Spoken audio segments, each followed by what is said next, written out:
એડ્રેસમાં સ્વાગત છે તમારું રસીલાબેનના રસોડામાં।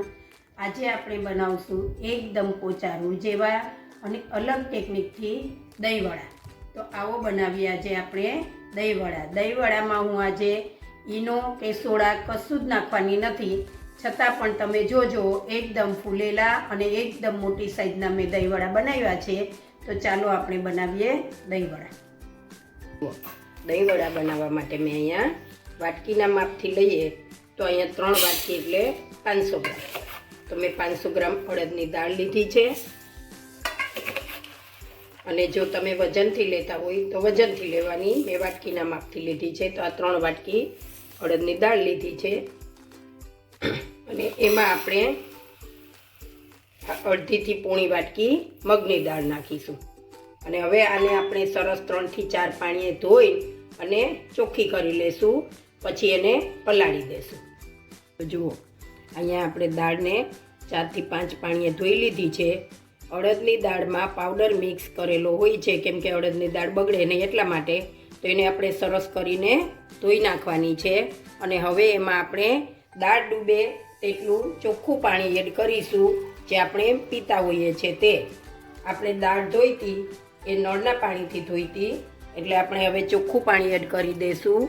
અને જરૂર લાગે તો એમ થાય કે ભાઈ દાળ પલળીને પોચી થઈ ગઈ છે અને પાણી ખૂટે છે, તો આપણે થોડુંક એડ કરી દેવાનું છે। અત્યારે આપણે આટલું દાળ ડૂબે એટલું પાણી લઈ અને એને 5 થી 6 કલાક માટે પલાળી દઈશું।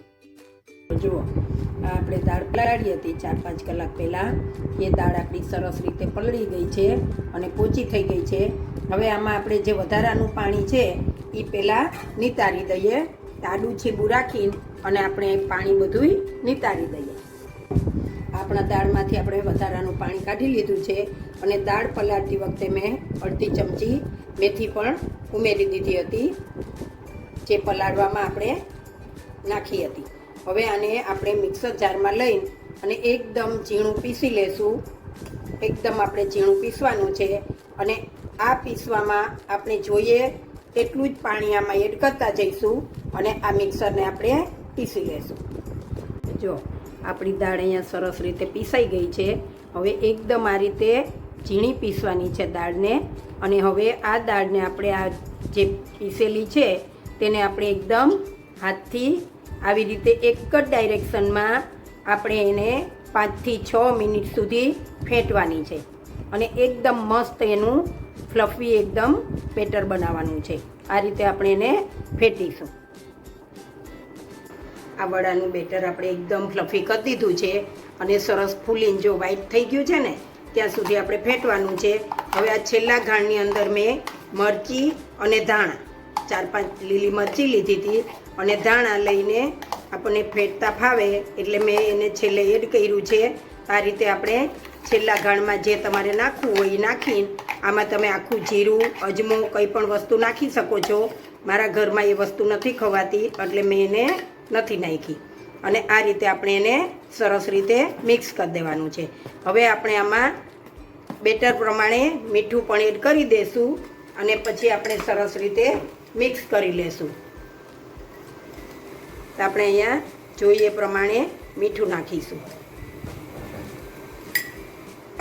મીઠું સેજ ચડિયાતું હશે તો ચાલશે, કેમ કે આપણે પછી વડાને પાણીમાં બોળીશું, એટલે વડા એમ પણ મીઠું નીકળી જશે, એટલે મોડા લાગવાના છે।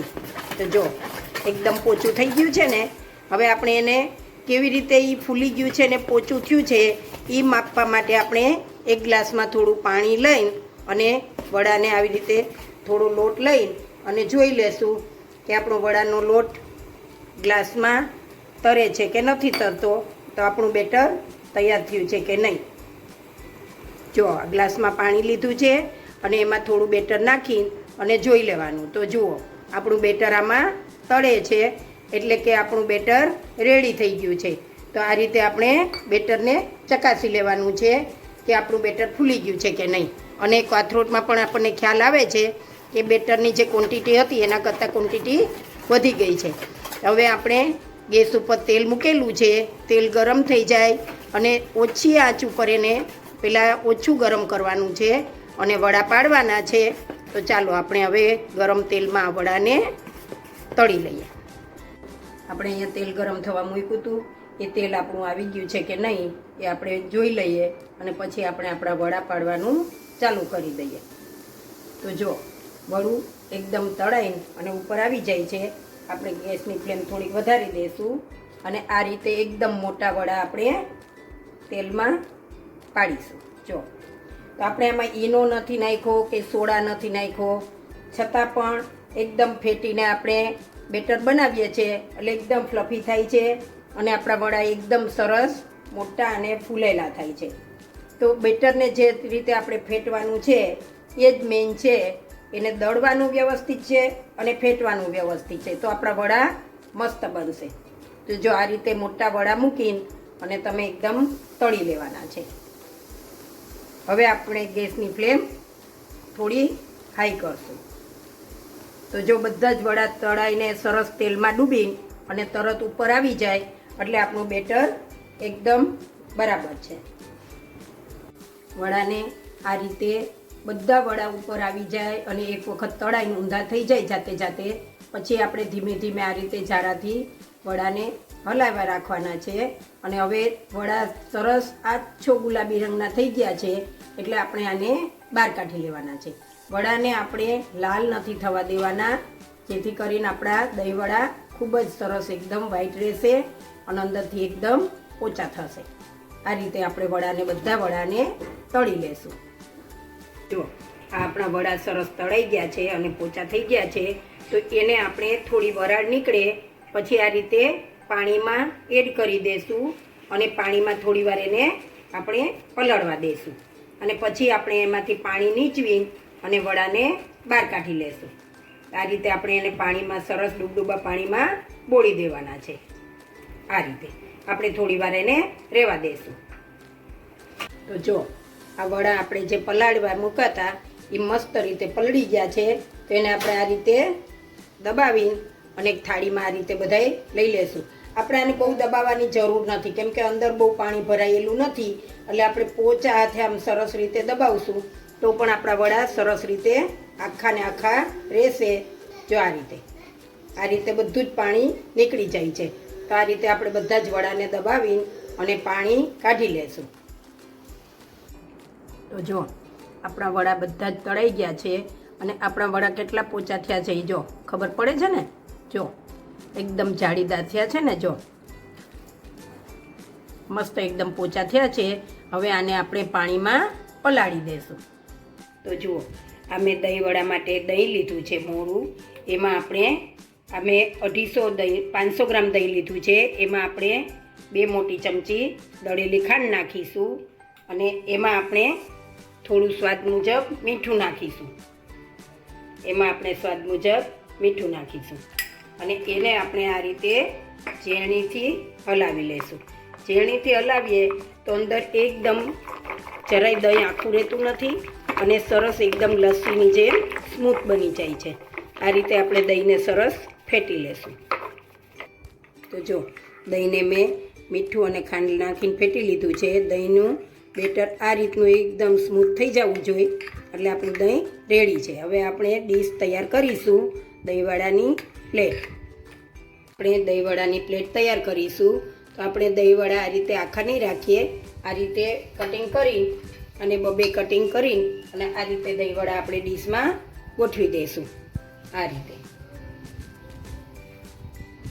જો મસ્ત જાળીદાર આપણા દહીંવડા થઈ ગયા છે. હવે આને આપણે દહીંથી સજાવીશું. તો એમાં આપણે દહીં નાખીશું. દહીંવડાની અંદર ઘણા લોકો આંબલીની ચટણી પણ વાપરે છે. જો તમે ચટણી વાપરતા હોય આંબલીની તો તમે નાખી શકો છો. હું આંબલીની ચટણી વાપરતી નથી, અમારા ઘરમાં કોઈ નથી ખાતું એટલે હું નથી નાખતી. તો આપણે એકદમ વડાને દહીંમાં ડૂબાડી દેવાના છે સરસ રીતે અને પછી એની ઉપર આપણે ગાર્નિશિંગ કરીશું. આની ઉપર આપણે સૂકું મરચું થોડું છંટકાવ કરીશું. એની ઉપર આપણે નાખીશું ઘેરે બનાવેલો ચાટ મસાલો, ખૂબ ઓછા પ્રમાણમાં લેશું આપણે. અને એની ઉપર આપણે નાખીશું થોડા દાડમના દાણા, તો મસ્ત ડેકોરેશન લાગે છે ને. અને એની ઉપર આપણે નાખીશું લીલા ધાણા. તો જુઓ આપણી દહીંવડાની પ્લેટ સરસ રીતે તૈયાર થઈ ગઈ છે. જો તૈયાર છે આપણા ખાટા મીઠા સેજ તીખા એવા દહીંવડા. અને દહીંવડાની રેસીપી એકદમ પોચા અને ટેસ્ટી બન્યા છે. તમે પણ બનાવજો અને મારી રેસીપી આ તમને કેવી લાગી એ મને કમેન્ટ બોક્સમાં જણાવજો. જો મારી આ રેસીપી તમને ગમી હોય તો મારા વિડીયોને લાઈક કરો, શેર કરો અને મારી ચેનલને સબસ્ક્રાઈબ કરો.